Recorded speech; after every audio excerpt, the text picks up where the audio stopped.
Saya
dan menjadi pengusaha perkebunan. Tidak sopan.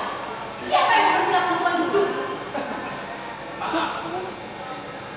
Adapun nama saya, Baitul Bila.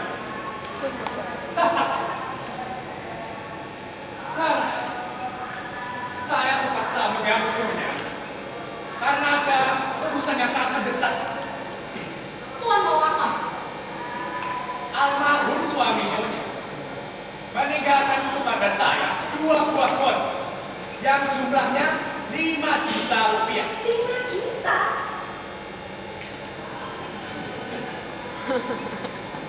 Berhubung saya harus membayar bunga untuk sebuah hutang di bank rakyat besok pagi, maka saya memohon kepada nyonya, hendaknya nyonya suka membayar hutang tersebut hari ini.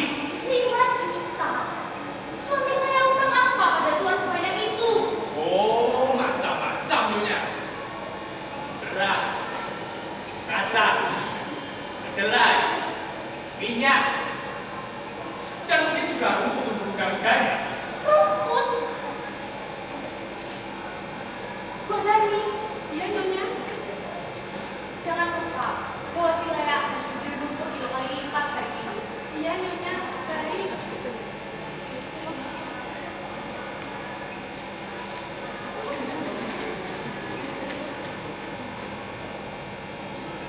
Bila Mas Marto berhutang pada Tuan, tentu saya akan membayarnya.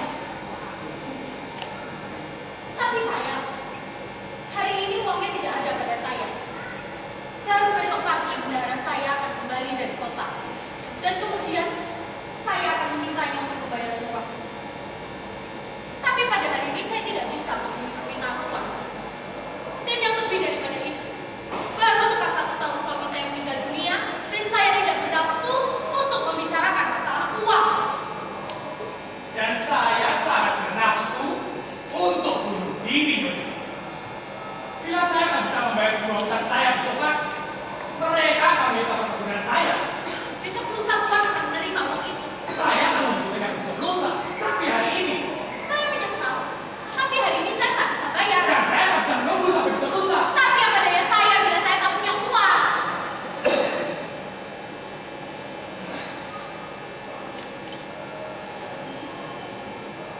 Jadi, nyonya tak bisa bayar. Saya tak bisa.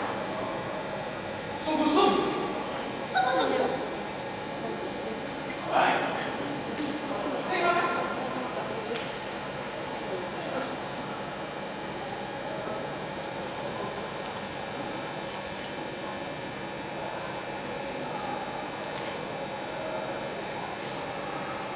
Nyonya tahu, dalam perjalanan saya sampai kemari, saya bertemu dengan teman saya. Dia itu seorang penagih pajak. Ia bertanya kepada saya, kenapa saya selalu khawatir? Saya membutuhkan uang. Saya merasa yang saya tak jerak. Sudah sejak kemarin pagi saya keluar rumah dan kembali masih subuh. Yang lagi hutang sana kemari. Dan akhirnya sekarang saya mengharapkan uang sekedar dari ibunya. Dan nyonya cuma bilang tidak bernafsu. Kenapa saya tidak boleh khawatir kalau pilihannya?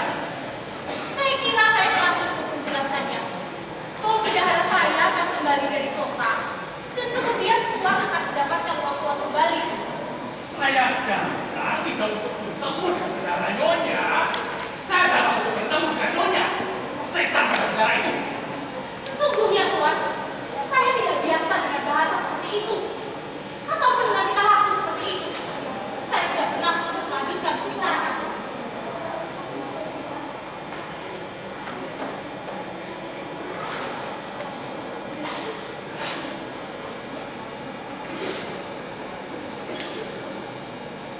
Apa yang bisa dikatakan sekarang? Tidak bernafsu. Tepat 1 tahun setelah suaminya mati, saya membayar bunga. Suaminya mati, tentu saja. Benar yang tidak mati. Setan. Waktu saya datang Sudarwo itu untuk melakukannya, ia pakai taktik tak ada di rumah. Dan sehewan itu tenang-tenang saja lah sembunyi. Mana pura-pura sakit. Dan wanita ini tak bernafsu katanya.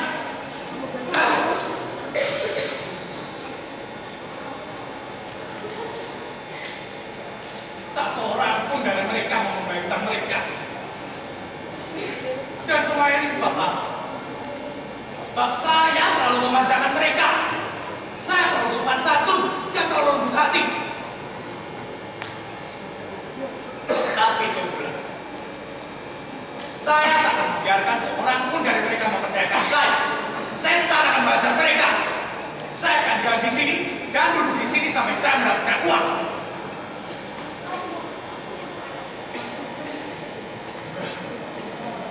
Betapa marah saya. Surat saya gemetar karena marah. Oh, sampai-sampai saya tak bisa bernafas. Oh,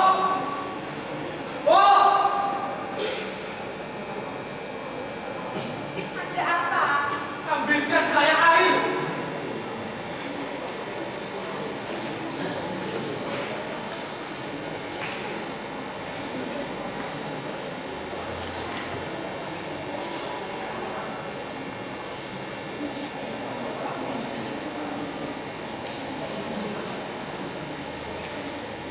Nah, apa yang saya tak berbuat sekarang? Ia tak punya uang kontan di dompetnya. Logika macam apa ini?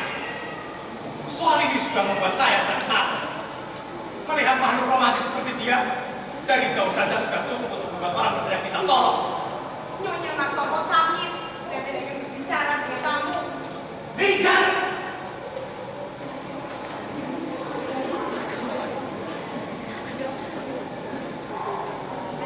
sakit dan tidak mau bicara dengan tamu. Baik, saya pun juga akan mau bicara. Saya akan tinggal di sini dan duduk di sini sampai saya mendapatkan uang.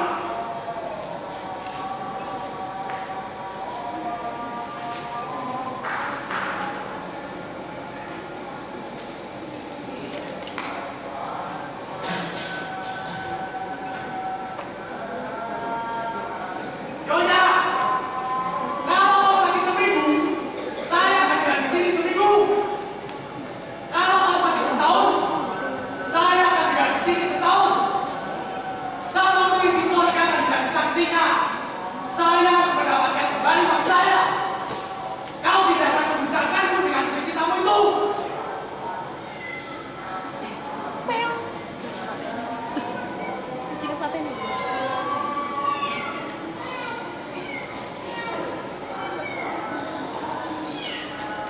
Dan juga tidak dengan alis matamu yang bagus itu. Nah, aku tak lagi heran melihat alis matamu itu.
Saya sangat marah. Saya merasa dingin seperti es.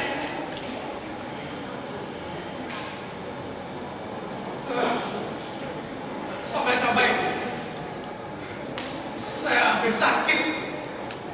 Bo! Bo!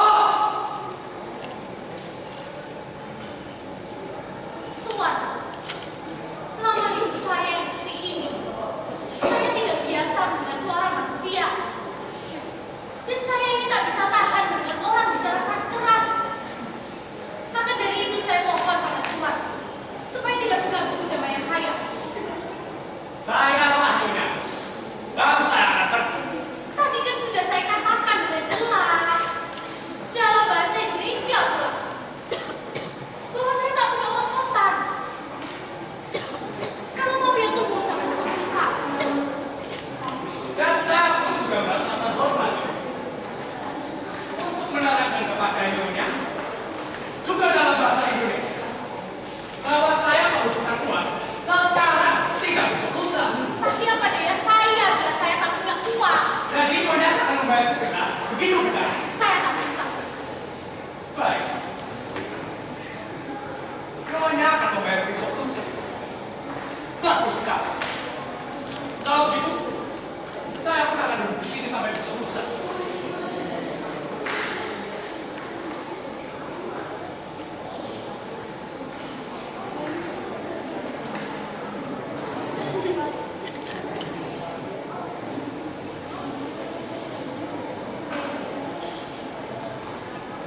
Sekarang saya tanya pada Nyonya. Saya harus membayar bunga besok pagi, bukan? Atau Nyonya mengira saya ini cuma berolok-olok? Tuan, saya minta Tuhan jangan berteriak. Ini kan bukan kandang kuda. Saya bukan sedang membicarakan kandang kuda. Saya sedang bertanya. Saya harus membayar bunga besok pagi, bukan? Tuan tak tahu bagaimana caranya memperlakukan seorang wanita. Tentu saja saya tahu. Tidak. Tuan tidak tahu. Tuan ini orang kampung. Orang tak tahu adat. Seorang tuan yang terhormat tidak akan berkata seperti itu di depan seorang wanita. Hebat betul. Nyonya tahu bagaimana seharusnya orang bicara kepada Nyonya. Dalam bahasa Inggris barangkali.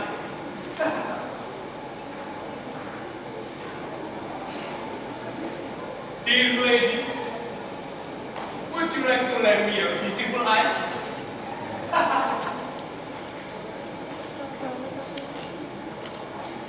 Pardon me for having disturbed you. What a beautiful weather we are having today. Shall we meet again tomorrow? Sama sekali tidak lucu. Biadab. Sama sekali tak lucu. Biadab.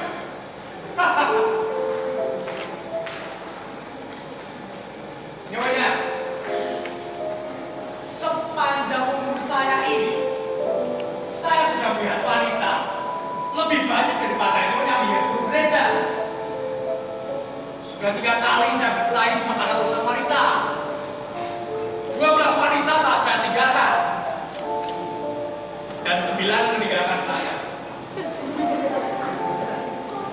Ya, memang benar. Pada suatu masa saya bertingkah bagaikan bangsa yang bermadu. Saya menunggu dan kemalu-maluan. Saya pernah mencinta, menderita, mengeluh kepada bulan, pernah disiksa oleh cinta. Saya pernah mencinta dengan dahsyat, mencinta sampai gila, mencinta dalam sebuah tangga nada, berkicau seperti peluncuran tentang emansipasi, dan mengorbankan separuh harta bendaku dalam barang nafsu yang lembut. Tapi sekarang, demi setan itu semua telah cukup. Hamba yang patuh ini tak mau lagi ditarik-tarik ke sana kemari seperti ibu yang bodoh. Cukup. Mata yang hitam, mata yang bergairah, bibir yang mungil, dikit di pipi, bisikan di terang bulan, keluh kesah menawar. Bah! Untuk semua itu, saya bahkan tak mau membayarnya setara.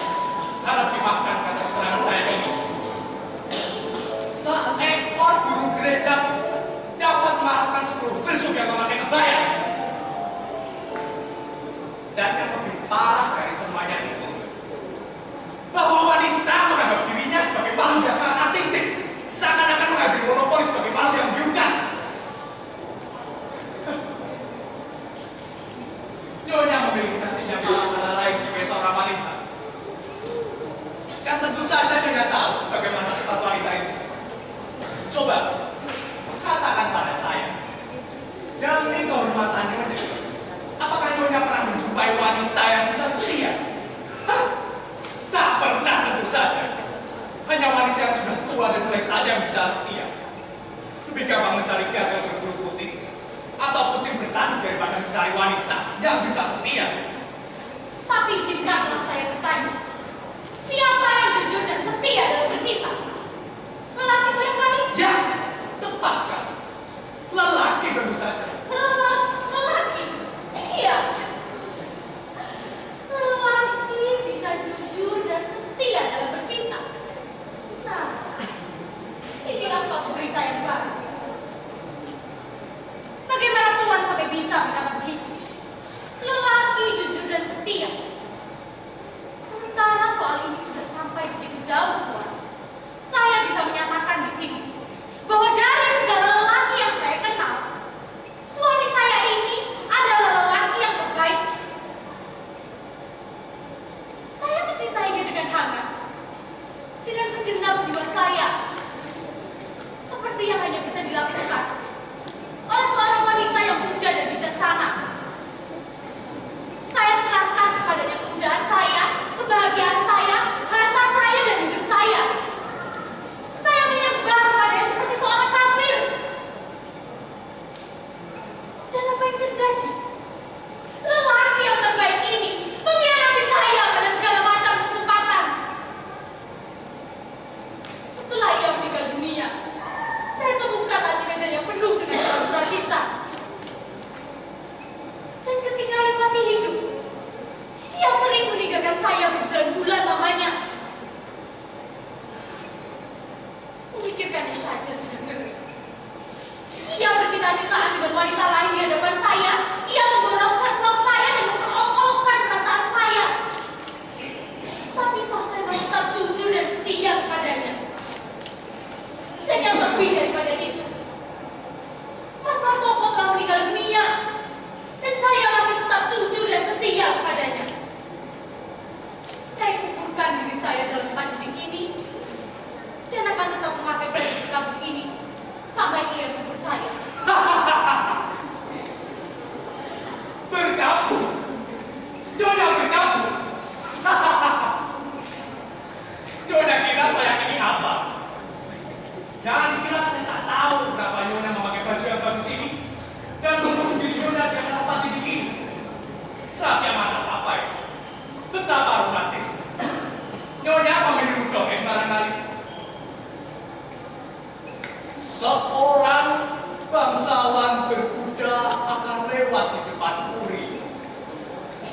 Ia akan berkata dalam hatinya, "Oh, di sinilah tinggal sang putri Chandra Kirana yang demi cintanya pada suaminya telah rela mengubur dirinya di antara pati di kamarnya." Saya sudah mengerti akan sandiwara ini. Apa maksud Tuhan mengatakan kata-kata itu kepadamu? Nyonya telah mengubur hidup diri Nyonya. Tapi sementara itu, Nyonya tak pernah lupa memerdaki diri Nyonya. Alangkah lancang yang menurut Tuhan. Saya minta untuk tidak memberat saya. Saya bukannya berdarah Nyonya. Izinkanlah saya menyebutkan kenyataan-kenyataan. Saya ini hanya seorang wanita, dan saya sudah terbiasa berterus terang melakukan apa isi hati saya. Maka dari itu saya minta, jangan berteriak. Saya tidak berteriak. Tuhanlah yang berteriak. Saya minta Tuhan meninggalkan rumah ini. Bayar dulu dan saya akan pergi. Saya tak mau bayar. Apa? Nyonya tak mau. Nyonya tak mau membayar apa yang menjadi hak saya. Saya tak peduli Tuhan mau bertindak apa. 1 rupiah pun saya tak mau bayar. Pergi dari sini. Sebab saya bukan suami Nyonya.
Segera, Nyonya. Segera. Tapi saya gak pernah berlatih tinju.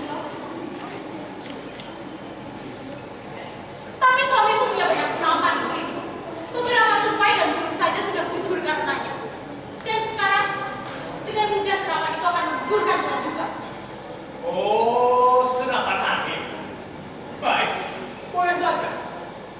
Dengan gembira saya akan menembus kepala tuan. Semoga tuan dimakan setan.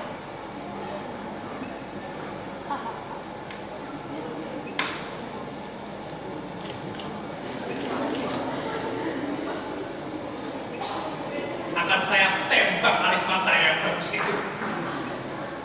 Saya bukan orang yang banyak cincong. Bukan pula pemuda hijau yang sentimental. Bagi saya, tak ada seks yang lemah. Oh Tuhan, pergilah, pergi. Tuhan sudah menakut-nakuti saya sampai hampir mati. Dan sekarang Tuhan ingin berduet pula. Oh, iya. Duel. Itu namanya persamaan. Itulah emansipasi. Bila begitu lelaki dan wanita sama. Saya akan menembakkan lebih prinsip ini. Oh Tuhan, pergilah, pergi. Saya akan keluar dan memanggil orang-orang. Mengapa malapetaka ini menimpa kepala kami?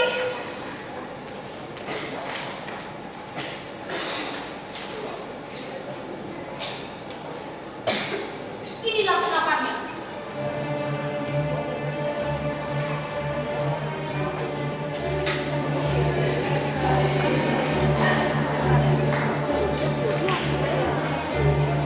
Tapi sebelum kita berduel, tolong ajarilah dulu saya caranya menembak.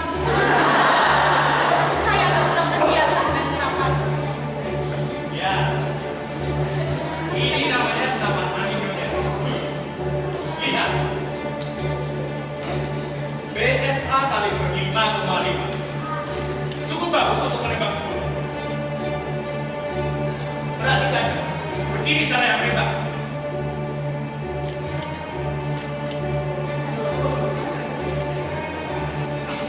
Aduh. Alis matanya. Sungguh wanita sejati. Sudah, Iya, sebentar.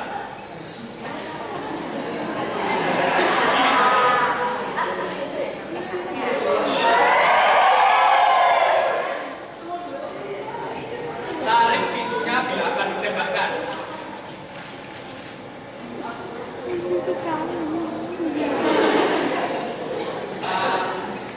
Ya. Letakkan kompor tepat di bahu. Sebentar. Coba berikan kepalanya sedikit.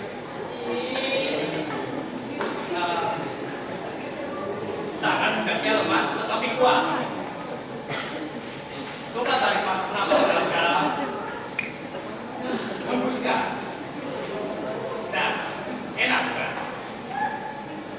tak enak menembak di dalam rumah. Mari ikut saya keluar ke kebun. Iya, tapi saya belum selesai mengajar. Saya beri contoh dulu bagaimana mereka berbicara. Terlalu. Itu tidak perlu. Kenapa? Sebab itu urusan saya. Tuan takut. Iya, memang.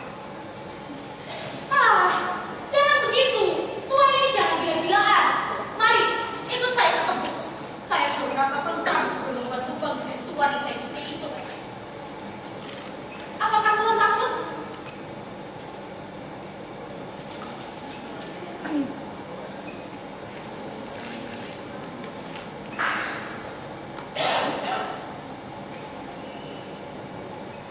Iya, saya takut.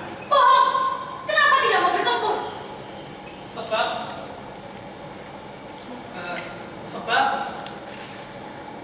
Sebab saya suka pada nyonya. Tuan suka saya. Begitu berani ya bilang suka sama saya. Pergi.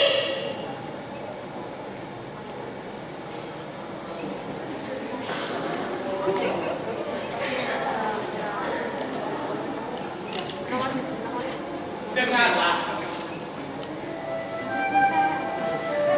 Apa nyonya masih marah? Saya begitu gila seperti setan. Lihat. Apakah salah saya bila nyonya berhutang kepada saya? Saya tak bisa disalahkan, bukan? Saya suka pada nyonya. Mengertikah?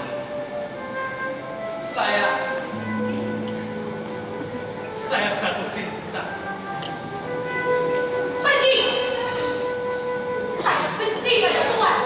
Ya Robby, alangkah hebatnya wanita ini. Seumur hidup, saya belum pernah menjumpai wanita yang sehebat ini.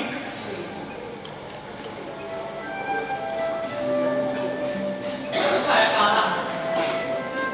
Benar-benar. Saya seperti tikus yang pernah menangkap. Pergi dari rumah ini atau saya tembak. Tembaklah. Tembaklah. Nyonya tahu bagaimana bahagia rasanya mati di depan pandangan sepasang mata yang berkilauan itu. Mati oleh senapan yang dipegang oleh tangan yang halus dan mulus itu. Saya gila. Coba pikirkan baik-baik. Sebab bila saya pergi sekarang, itu artinya kita tak akan pernah berjumpa lagi. Putuskanlah. Bicaralah.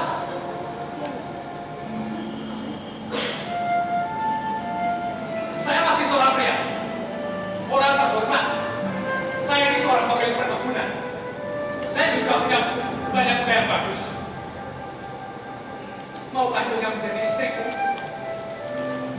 Saya tembak. Saya bingung. Saya kurang ngerti.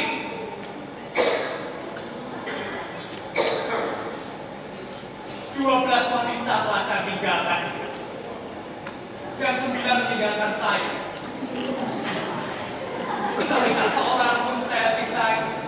Sebagaimana saya mencintaimu sekarang. Saya sudah kalah. Tunduk seperti orang tolong. Mengerang-gerang dan memohon tanganmu. Terkutuklah saya ini. Ya. Atau tidak. Sudikah nyonya?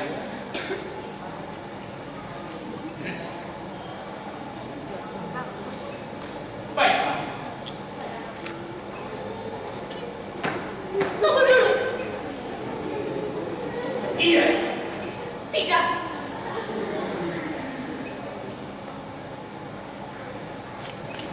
Tapi tunggu dulu. Saya benci pada tuan.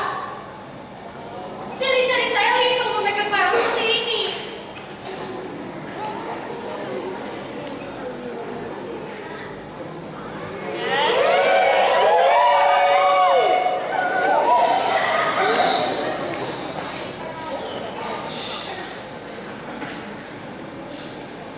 Untuk apa kau berdiri di situ?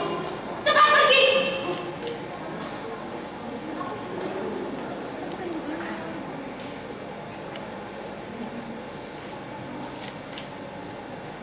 Selamat tinggal. Ya. Ya.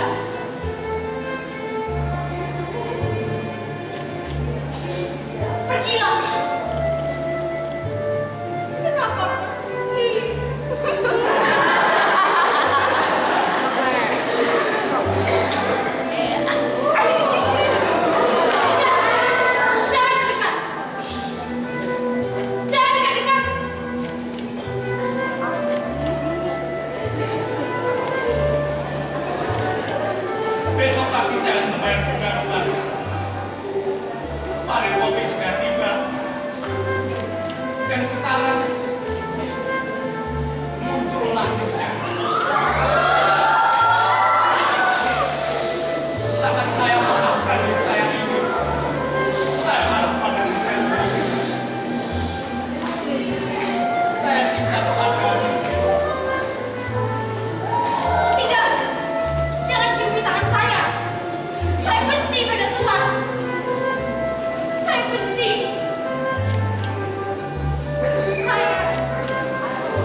untuk dipotong